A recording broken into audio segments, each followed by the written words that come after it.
And so I would say that you should never underestimate the power of experiences as a nurse. Every single experience we have every day as a nurse can fuel innovation, can fuel our passion to create solutions. They say innovation is born out of necessity and fueled by passion. So the passion we bring to the job every day can actually shape the experiences we have, can actually shape our perspective, and can drive us to create solutions that will not only change our lives, but also they impact the lives of others around us. Welcome to Nursing Beyond the Bedside. I'm Audrey, your host, and a nurse who pivoted my path several years ago. After 8 years as a critical care nurse, I was ready for change. I craved higher pay and more flexibility, but was struggling to find a clear path forward. Fast forward through positions in recruiting, customer success, and marketing, and many lessons learned along the way. Today, I run Pivot Path, a company dedicated to empowering nurses to redefine their careers. This podcast is designed to help you navigate the journey from clinical bedside nursing to a fulfilling career that aligns with your passions and goals. Here, you'll discover inspiring stories from nurses who've gone beyond the bedside, successfully transitioning to non-clinical roles, or redefining their nursing career. Join us as we hear their stories and share actionable strategies to help you make your own leap. Whether you're a new listener curious about what lies beyond the bedside, or a returning audience member in need of some fresh motivation, this podcast is your go-to resource for exploring new opportunities that can transform your career. Let's get started. Today, I'm honored to have Josiah Jackson-Okesola, better known as Jayjay, on the show. He's a multi-award-winning nurse innovator, a global leader, and a tech product builder who's on a mission to revolutionize nursing in Africa. From pioneering digital media innovations like Nurses on Air to driving global initiatives through the Nursing Now campaign, Jayjay's work is transforming how the world views African nursing. He's here to share his journey, the challenges facing African nurses, and his mission to leverage digital technology, innovation, and artificial intelligence to revolutionize nursing education and practice in Africa. Jayjay, welcome to the show. Thank you, Audrey, for that warm introduction. It's a pleasure to be here today. I'm excited to share my journey, and thank you for inviting me. I'm excited to share my journey, my insights, and incredible possibilities that lie ahead for the future of nursing, especially nursing innovation in Africa. Absolutely. Lots of exciting stuff for us to cover during this episode. I would love for us to start with a bit of your background. So I will let you jump in, wherever makes sense, but I'd love to hear kind of your introduction into the nursing profession and how that built the foundation for your mission today. That's a long story, Audrey. Yeah, I usually say that I never wanted to be a nurse. Never, ever at a point in my life before I stepped into the nursing school, the idea of being a nurse ever crossed my mind. It never did. I grew up being someone who loved art so much. I'm in love with arts. And so when I was in secondary school, I had the ambition of just becoming two things. One, I wanted to be more of a media broadcaster, a journalist, sort of. And if I was not going to be that, I was going to be a missionary. Because my dad was a very, very spiritual person and he loved, the gospel. So I was taking after him. So those are the two things on my mind. So when I finished secondary school, the big question popped up, what next? And I was excited. So I started making preparations to get into the university to study either English and linguistics or media broadcasting or any stuff like that. I was also hoping to enroll in a program that would prepare me for a career in the missionary field. But my mother actually wanted to become a nurse. And she couldn't be a nurse. She wanted my elder sister to become a nurse. Unfortunately, my elder sister cannot withstand the sight of blood. I'm the first son. I'm the second born. So I am next in line. So while I was having my own plans, my mother had it all figured out. She was making preparations to get me into the nursing school. So when I made about 2 attempts to get into university, and there was no I go to university because she was actually going to sponsor my education. He would place the piper that takes the tune. So I had no choice than to give up. So off I go into nursing college as a depressed teenager. I was really, really depressed.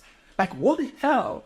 All my mates are getting to the university, and yeah, I'm going to a nursing school. I don't even know. I never even imagined it. So off I go, nursing college, here I come. And when I stepped into the nursing college, I stepped in as a very, very dejected teenager. But something happened 3 months into my nursing school that changed my entire career as a nurse forever. And what happened? My exam, there's an exam we take 3 months into the nursing college. It's called the PTS exam. So I took this exam along with other very intelligent classmates who were far, far more intelligent than me. And when the results of this exam came out, I came top of the class. I was the number one. And I was like, what? What's happening here? Because the kind of students that were in my class were very extremely brilliant nurses, student nurses, I must tell you. In fact, some of them had went into the hospital setting before to have practical experience about what nursing profession is before they even came to school. So they knew far more than I knew. And so, but I noticed something.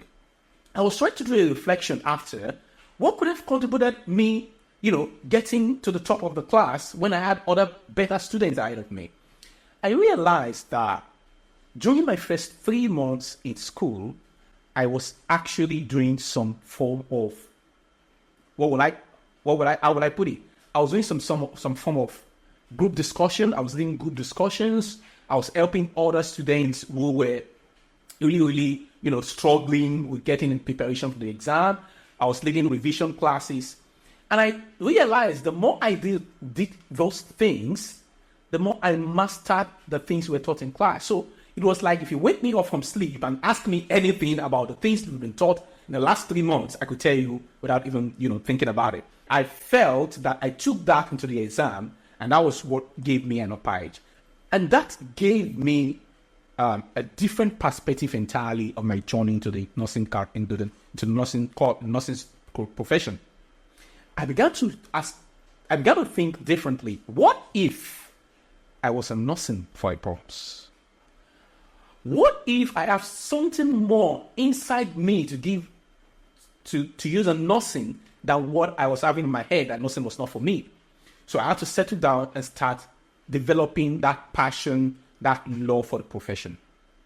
Before I left nursing school, I became a very, very big name in the school. Why?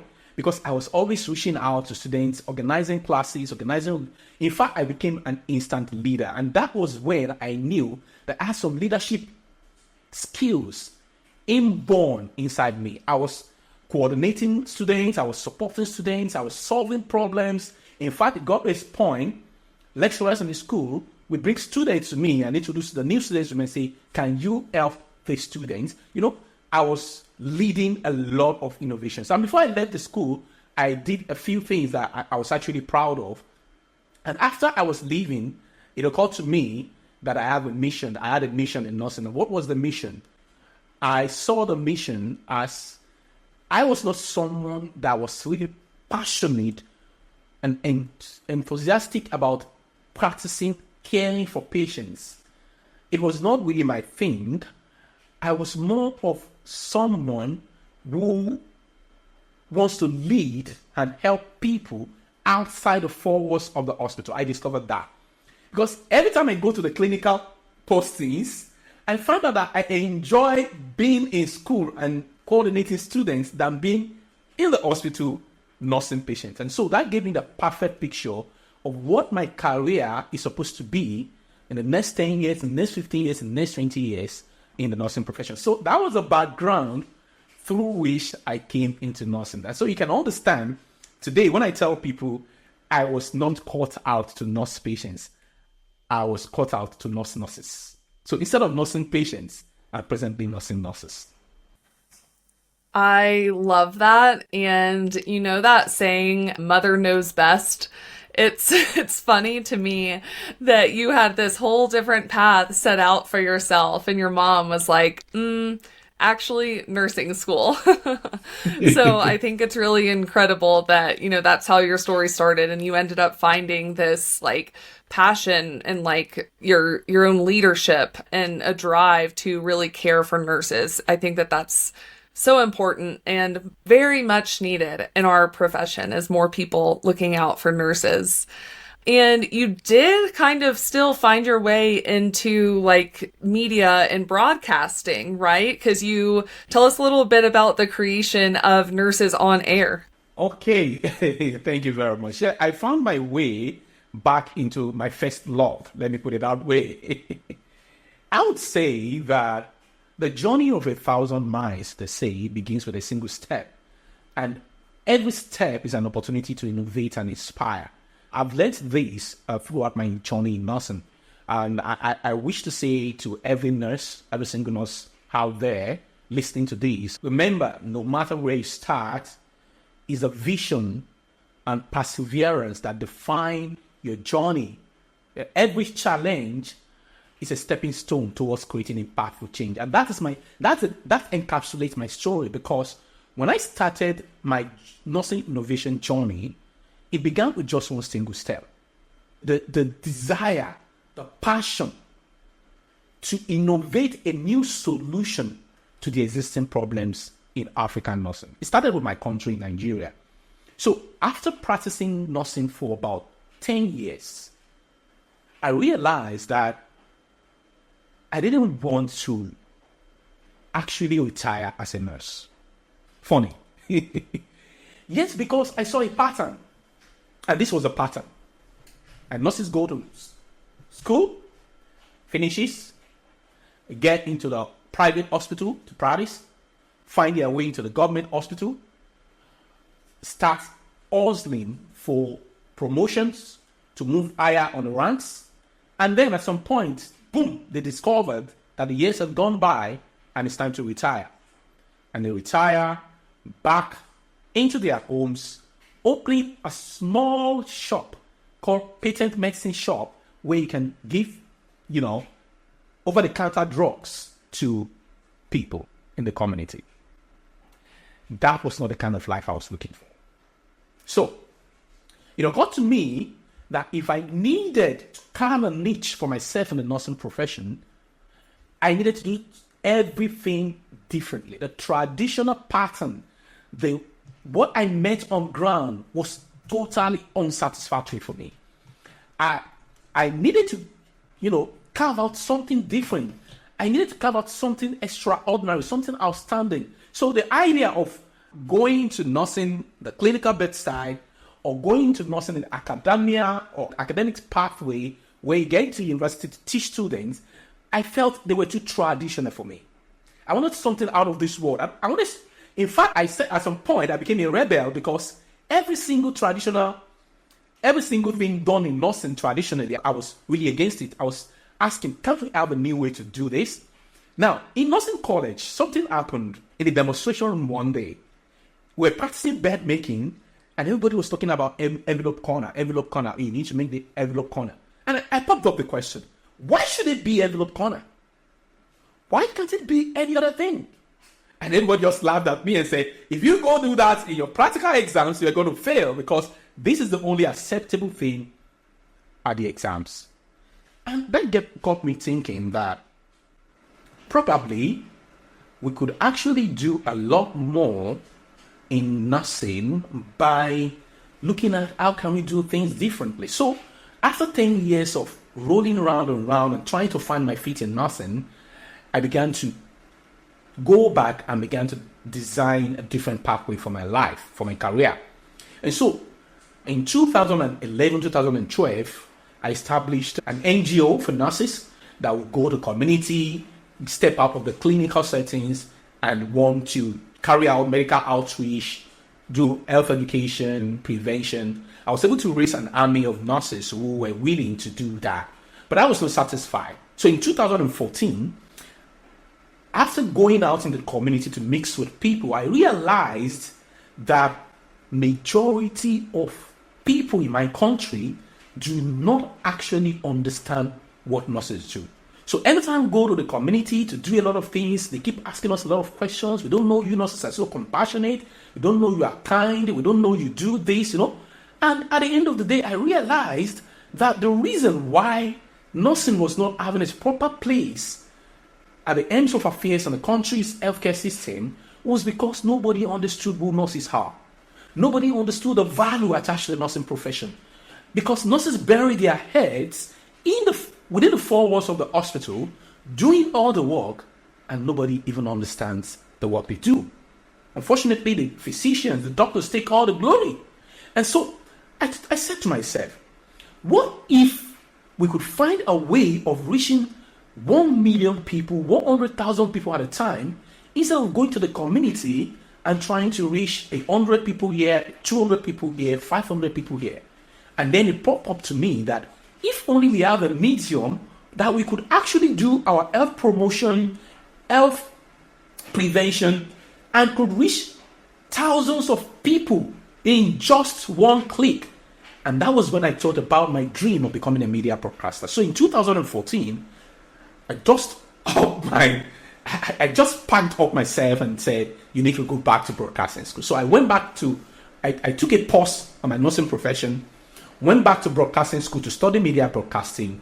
And by the time I was rounding up that particular course, it was a 1-year diploma course, we were asked to carry out projects at the end of that course. So I chose a platform, a digital media platform, a digital media broadcasting platform run by nurses, led by nurses, for nurses, with nurses, and for the public. So that was how I described the project, and I called it Nurses on Air. And that was how Nurses on Air was bathed. And when that happened, and I stepped out of the broadcasting school, I started planning how to launch. And then I was asking people around, this is what I want to do. I want to set up a broadcasting platform for nurses. And I was asking around, do you know of any nurse who might be interested? And then one of my friends, who was also a mentor, who actually inspired me to do great things in nursing, she said, I know one nurse who is a media broadcaster. I said, no, I think I'm the only nurse who is a media broadcaster in the whole country, because I have done my research so well that I couldn't find a single person who could mentor me while I was in broadcasting school. And so she said, no, I will link you up with this nurse. And so she linked me up with a nurse, and we hooked up. And lo and behold, I started talking with this nurse, and he told me he studied media broadcasting. And I said, which school? And it happened to be the same school that I studied media broadcasting. I said, what? How did that happen? And it happened to be that while I was stepping out of media broadcasting school, he was stepping in. And so we connected.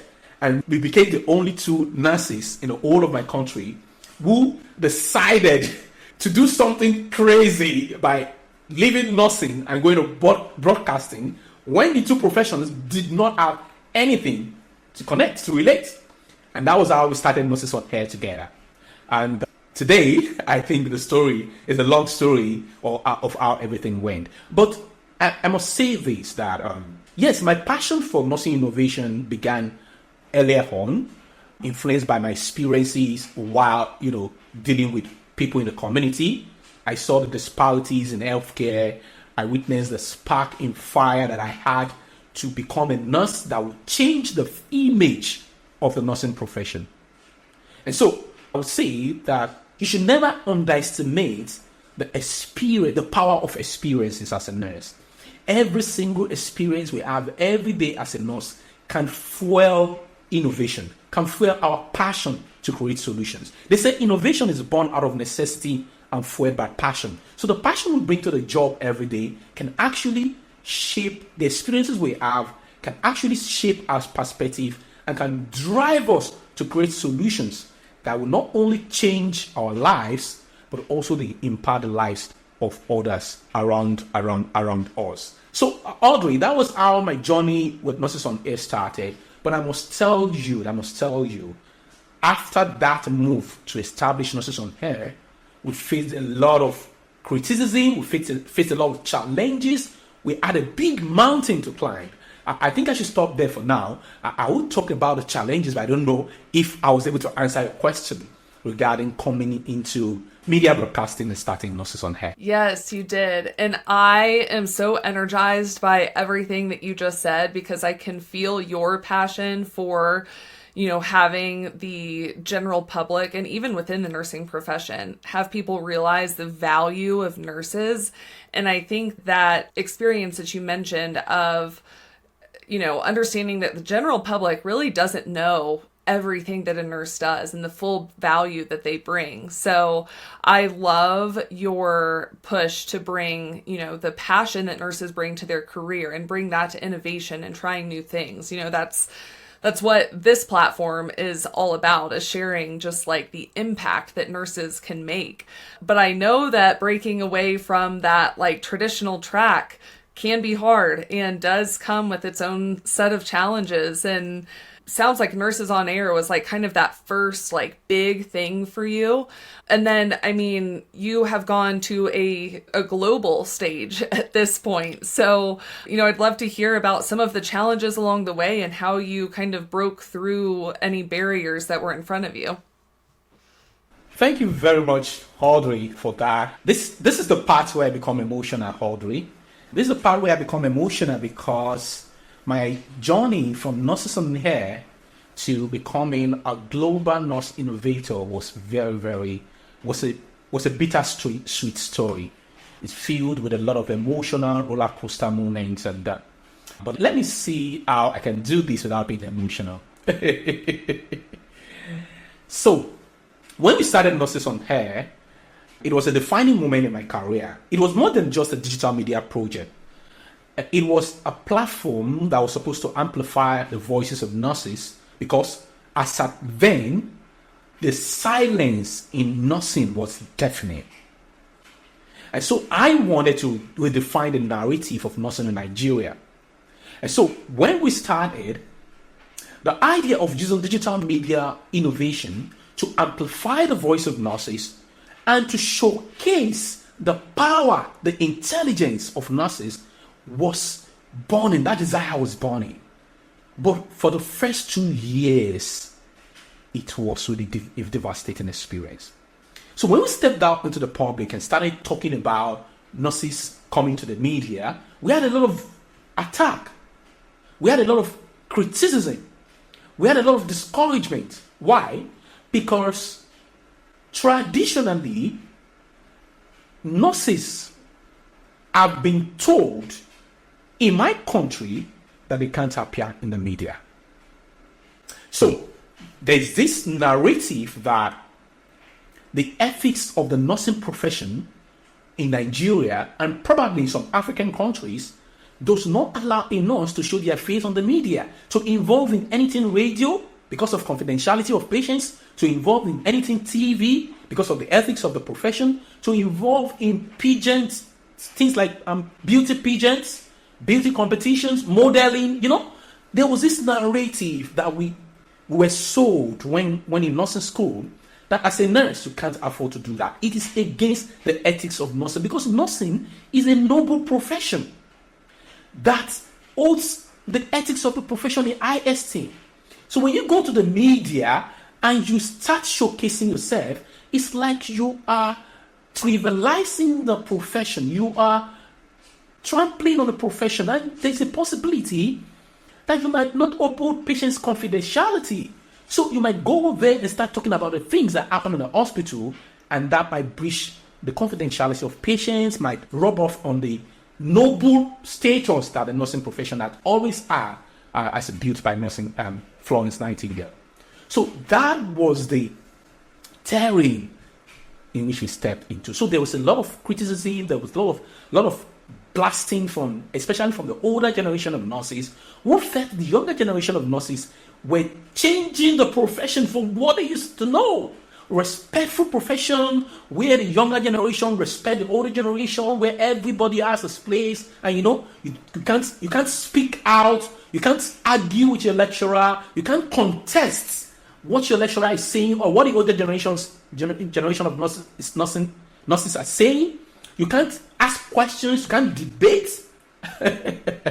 So we were doing the exact opposite. But after about 2 years, it occurred to us that if we needed to move forward, we needed the endorsement of the older generation of nurses. They needed to understand what we were doing.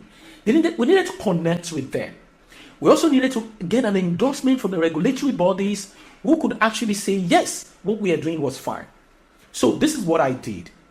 One day, I walked up into the office of the board of directors for the regulatory body, the Nursing and Midwifery Council in Nigeria, and I introduced myself. Immediately I introduced myself, I said, I'm from Nurses on Air. She said, oh, you are the one who is trying to bring us to the media. We don't want to be in the media, please.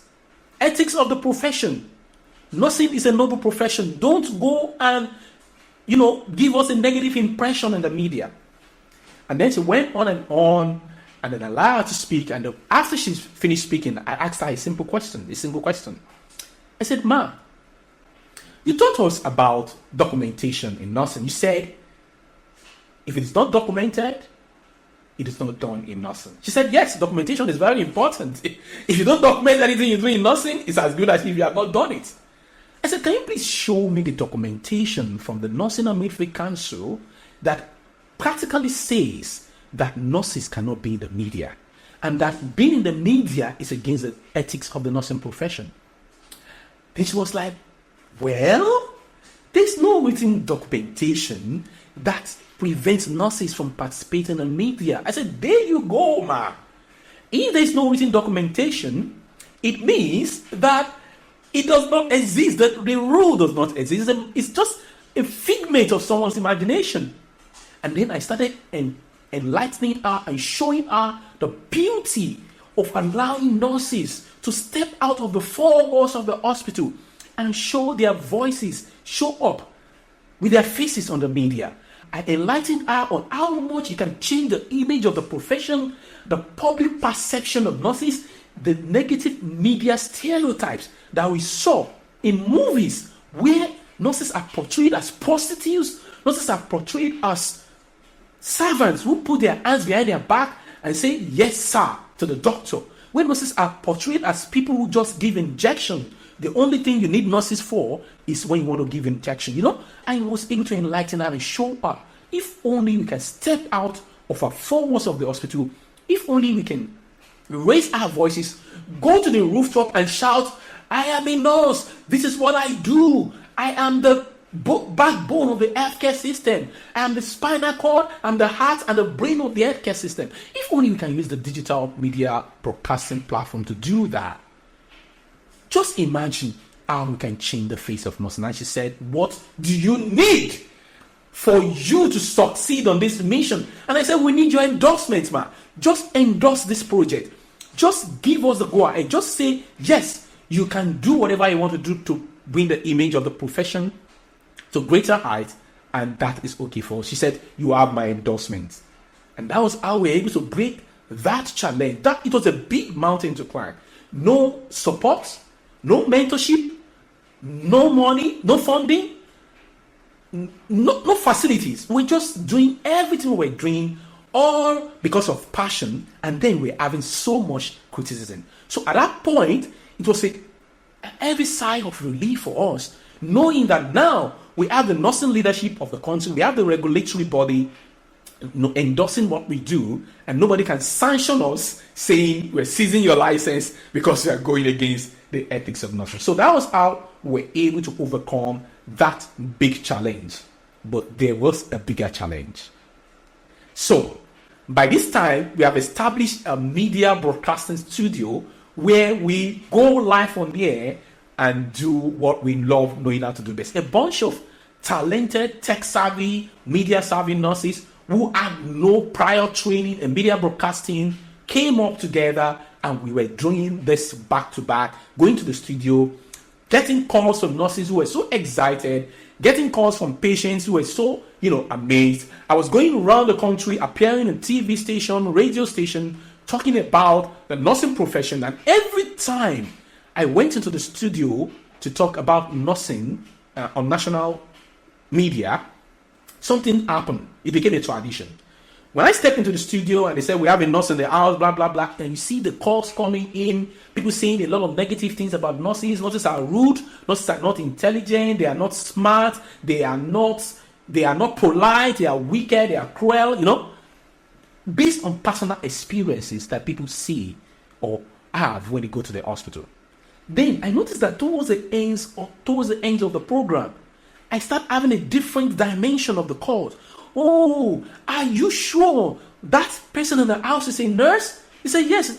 Are you sure the person is not a doctor? Because he's talking like a doctor. We don't know nurses are so intelligent. We don't know nurses can talk like this. And then they start praising nurses. We don't know nurses go through a lot. We don't know you guys. Oh, they start praying for nurses. And then we're seeing the impact of using digital media innovation to actually change the image of the profession. But there was a big problem, like I said. We were not able to do much because we didn't have training. We didn't have mentorship. In fact, as at that time, we didn't even know that what we were doing was nursing innovation. We didn't have an idea that there is a pathway in nursing somewhere called nursing innovation. We were just doing what we were doing and providing solution. So we thought, what if the nursing leaders in the country take this project and make it a national project, where we have a national radio program, a national TV program that could actually be used by every single person in the country who could call into the program, talk about their challenges, talk about their problems, and we could provide solutions right here through telenursing, through telemedicine, through telehealth, and we could also signpost them to our colleagues in various hospitals across the country. It was a brilliant idea to us. It was a revolutionary idea. So we took up and we felt if we want to build this idea, we need money, we need funding. It was a big problem. We were doing everything we were doing without expecting anything in return. All the nurses were using their money to take transport to the studio, to cater for themselves. And we felt we needed funding. And the only way we can get funding is to go to the leaders and say, you have the funding. Why not fund this project? We don't want to take the glory for you. Take the glory. We just want to work on this project with you. And so we felt we need to show them something. So we went into the studio and started producing. We produced a brilliant radio and TV program. We shot this TV program with thousands of dollars because I was working in the oil and gas sector then. So I took all my savings from working in the oil and gas sector and pumped it into the project. And we went on into the studio, into the production. We went to full media production.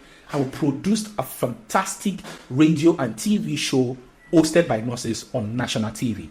And then we wrote a proposal and started sending the proposal out to nursing leadership in the country. We want you to embrace this project. We want you to sponsor this project. We want you to partner on this project. We want you to drive this project for us. We need your support. We need your help. And then we're not getting anything in return. And then one day, I stepped into the headquarters of the nursing leadership. And I met with one of the leaders who I have been referred to by the national president, who saw what we are doing and said, no, you need support. We will support you. You go to the headquarters. Then I met this man in the headquarters. He was the secretary of the headquarters. And he told me to my face. He said, who gave you the audacity to advocate for nurses? Who gave you the audacity to go on TV and be talking for nurses? Who gave you the audacity to be coordinating nurses in this country and be leading them? The association is the only recognized body that has that authority and audacity. And he told me to my face that I was getting out of my head. And he condemned everything we were doing. That was a blow for me personally. It took me about 4 or 5 years. It's not 5 years now to recover. No, it's 4 years now to recover from that trauma because I was completely devastated and shattered. I was like, we were here spending our money. I was paying my flights, paying for my accommodation, trying to improve the profession. And this is what I get in return. And then I made up my mind, it's over. I was not going to do this again. I could not do this anymore. But my wife and my mentors called me and said, no, you have to keep on doing this. And at that point, I had to start thinking about what to do. And the only solution in my head was probably to go out of the country, get exposed, get connections, get more knowledge, get more empowered to be able to drive this vision, and probably come back to Africa to come and fulfill the vision. While I was thinking about that, something happened. A national award opened up, and they included a media broadcast category in that National Healthcare Award. It was called the Nigerian Healthcare Excellence Award. It was the most prestigious award in the country as at then. And so we put in for this award, and we got nominated. And then we started, telling nurses, oh, there's this award for nursing that we can actually use to, project nursing in media broadcast category. Can you support nurses to win this award? And then on the award, there were so many radio stations, radio programs that were not healthcare. There were healthcare programs that were non-nursing, not nurse-led programs. We were the only nurse-led program. Innovation on that award, on that nomination. And lo and behold, the award day came and won a national award for that innovation. And then it occurred to me that this is a mission worth pursuing. Right when that was happening, right before that happened, I met an icon in nursing innovation. I was combing the internet, trying to see what's happening around the world when it comes to media broadcasting and innovation. And I stumbled on a TED talk by Rebecca Love.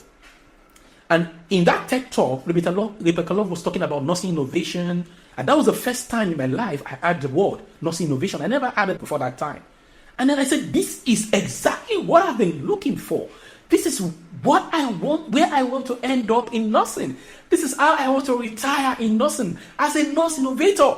So that propelled and fueled my aspiration to leave the country, get out of Africa, empower myself, and, become that global nurse innovator that could go back to Africa and impact and revolutionize the field of nursing through digital media broadcasting and digital media innovation. And here I am, still trying to fulfill that mission. Yeah. Oh my gosh, that's incredible. The power of just following your passion is really important. And I'm so glad that you had people in your life that were kind of pushing you forward, even when you were feeling down on it, that is so important too, because it's not always the easiest path to do something different and innovative, but it's really essential to have that support around you.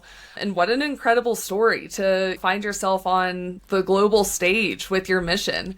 And so talk to me a little bit about what you're doing currently and to support your mission. Yeah, thank you very much, Audrey. So currently I'm doing two major things. But before I talk about the two major things that I'm doing, I would say where I am now was actually reshaped by two major events in my life. The first one was my involvement in as a volunteer working on a global project. So in 2018, I resigned from my oil and gas job because I really wanted to get on the global stage. Since I was seeing challenges on the national stage, I felt if I could actually get on the global stage, I could get inspired more and draw my inspiration from outside the country. So while combing the internet, I came across a global campaign called Nursing Now campaign. And then it was a campaign that was meant to raise the profile and status of nurses all over the world. And that was exactly what I was trying to do in Africa. So I did an email to the organizers of the campaign. I said, look, this campaign is needed more in Africa than in outside Africa. I want to volunteer. I want to work on a campaign. I want to be a volunteer for this campaign. 1 month, 2 months, I didn't get any response. I kept writing, and one day I got an email that said, okay, tell us, what exactly do you want? I said, I want to advocate for the campaign in Africa. And so that was how I was incorporated into the Nursing Now campaign, coordinated by the International Council of Nurses and World Health Organization. So I became the national coordinator of the project in Nigeria, and I also was working on coordinating the project in Africa. I was working alongside top African leaders who were passionate about raising the profile and status of nurses in the world. And that exposed me to the fact that digital technology can actually break geographical barriers when it comes to breaking boundaries in African nursing. Here I was in Africa, in Nigeria, in the comfort of my room, sitting in meetings with the top global leaders in nursing, coordinating events without even stepping into the field, executing projects, coordinating projects, managing projects without even stepping into the field, without seeing every other person physically. And it opened up my mind to the power of digital technology. That was the first event that actually empowered me to become unstoppable in my mission. The second event was when I got to the United Kingdom. After I arrived in the United Kingdom, and then I started looking for opportunities. I connected with Rebecca Love, and we started chatting, and I started getting some mentorship from her. I was following up and studying everything she was doing, and I was learning a lot from it. And so one day, I got stumbled on an event that Rebecca Love told me about. It was called a nurse hackathon. That was the first time in my life I was hearing that there's something like a nurse hackathon. Although I talked about it in previous videos, but it was the first time I was seeing a live hackathon event. So we put in for that event. And after that event, when I and my team pitched the vision of what we want the African nursing landscape to be in terms of nursing innovation, we got a standing ovation for our vision. And that occurred to me that we have something big coming for Africa. Immediately after that, I got a scholarship to study nursing innovation and entrepreneurship at Jayjay University. And I must say, that particular program changed the rest of my career completely. And so, with my experience on the global stage, the Nursing Now campaign, with the WHO and the International Council of Nurses, with my experience with the Society of Nurse Leaders, Scientists, Educators, and Innovators in America, with my experience at Jayjay University, I got the kind of training, the kind of preparation, the kind of mentorship, the kind of exposure, the kind of opportunities that I would never have had if I had stayed back in Africa. And so that equipped me to take the idea of the nursing innovation using digital technology to the global stage and started the journey of asking, how do we go back to Africa to drive this mission? So lessons I've learned throughout this part of the journey is that when you pioneer something new, you should expect challenges, expect bigger challenges. But we should always remember that every challenge is an opportunity to prove the power of our ideas and to push the boundaries of what is possible.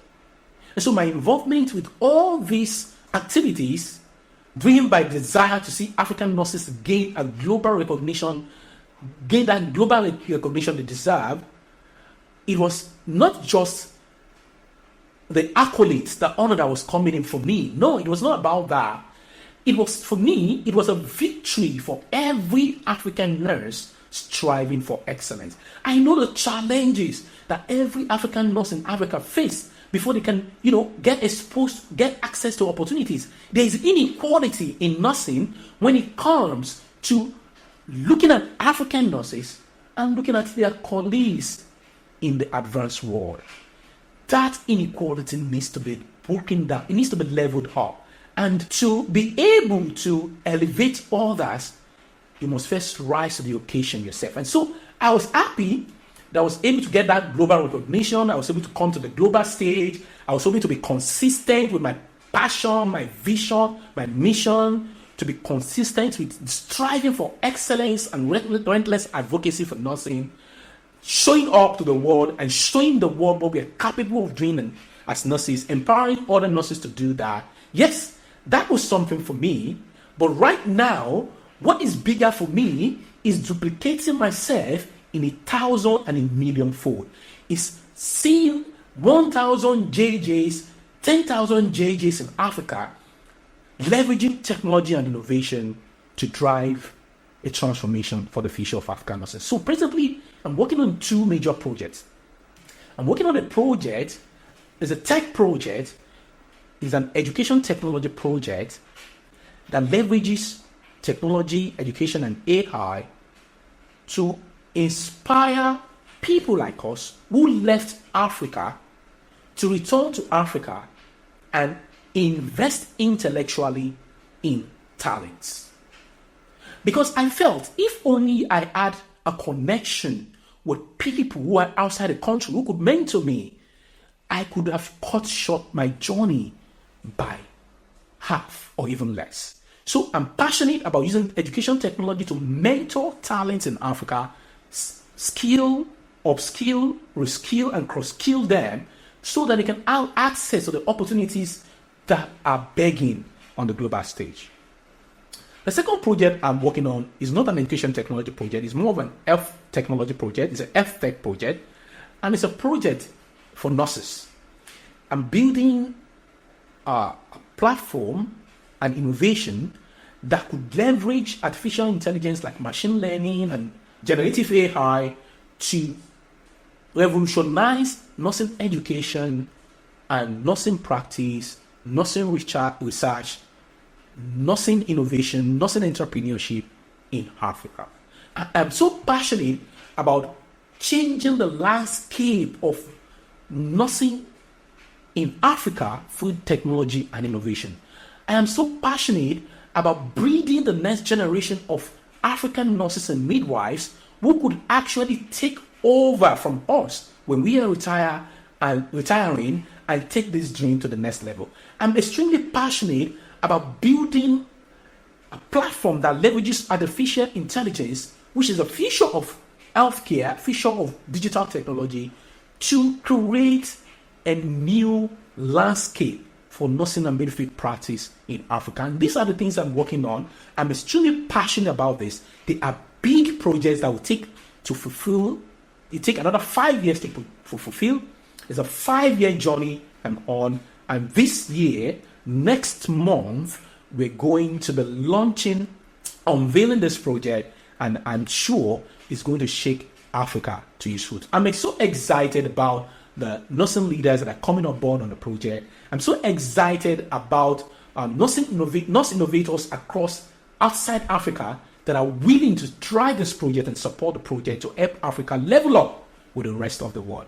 It's an exciting journey for me, and I feel that sharing this with you, Audrey, giving me the opportunity to share this exciting moment with you is really, really a key one for me. So thank you very much for allowing me to share my vision for African nursing with you. Absolutely. I absolutely love your mission. And I think it's so important to, not only your own journey, but to reach out to that next generation that can carry on with that innovation in healthcare. And I think your story is super inspirational and shows a lot of resilience, innovation, leadership. I think there's a lot of lessons to be learned just from your story for other nurses who are aspiring to become leaders and innovators.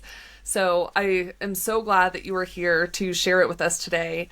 I know that the audience, will all have to follow along to watch your launch and see what you do next. I know it's all very exciting. So thank you so much for coming to talk to us today.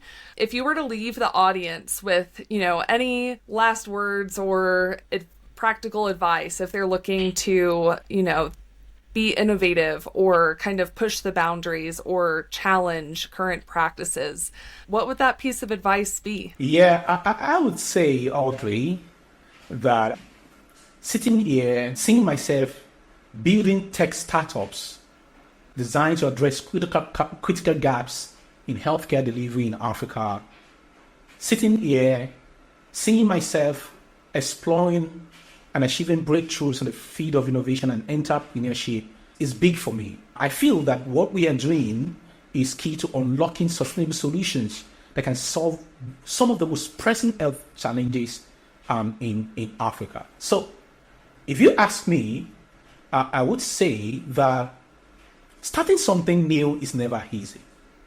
But it is through our efforts into these ventures that we find new ways to tackle old problems. So for African nurses out there, whatever you're doing now, you have to keep your eyes on impact.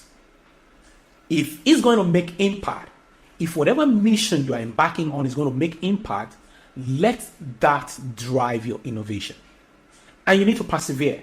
Perseverance has been a cornerstone of my journey. There were times when I felt like giving up. There were times when I felt like withdrawing into my shell and just enjoying the rest of my life with my family without having to bother about the headaches of nursing, without having to think about the problems of nursing, without having to think about nurses and how we can support nurses. But I can tell you that every step back I faced has been a lesson in persistence and the power of never giving up. So I'll tell every nurse out there, do not give up, no matter how tough it is. Perseverance is not just about pushing through challenges. It is about transforming them into opportunities for growth. So you need to embrace the challenges as part of the process. See them as tests that refine your purpose and strengthen your resolve. Yes, remember that resilience is the foundation upon which great leaders are born, great innovations are built. And if you're aspiring to innovate, if you're aspiring to create something new, my advice is simple. Start with passion, commit to continuous learning, and always seek to make a difference. Leadership is not about a title, it's about the impact you are making on others. And I must tell you that the future belongs to those of us who are daring to innovate, to change, to do something different, to dare to be different, to dare to be brave enough to lead something new, something that has never been done before. So, my dear nurses out there, I want to say thank you so much for your tenacity, especially African nurses now specifically. I know what you are going through. I know the challenge you are facing every day to get what ordinarily your colleagues in the advanced world would get. But don't wait for opportunities to come to you. Create them for yourself. Leadership and innovation start with a single step towards making a difference. Be bold, be persistent, and always stay true to your mission. I would say thank you so much, Audrey, for this incredible opportunity to share my journey and insights with your listeners. I encourage everyone listening from Africa to connect with Audrey and to connect with me on LinkedIn, on Twitter, and always know that the journey does not end here. Every day is a new opportunity to innovate, to inspire, and impact. And always remember that the path to greatness is a journey, not a destination. Keep learning, keep growing, and most importantly, keep innovating. My name is Josiah Jackson-Okesola, and you can call me Jayjay. If you'd like to connect with Jayjay after today's show, you can connect with him on LinkedIn or follow him on Twitter and Instagram at his handle linked in the show notes. Thanks for tuning in. Don't forget to hit subscribe to keep up with our latest episodes. And if you were inspired by today's conversation, I hope you'll share this episode with someone who'd love it just as much as you did. If you're ready to pivot your path, visit the job board at jobs.mypivotpath.com. And if you have any questions or just want to say hi, feel free to email me at audrey@mypivotpath.com. Thanks for listening, and we'll see you next time.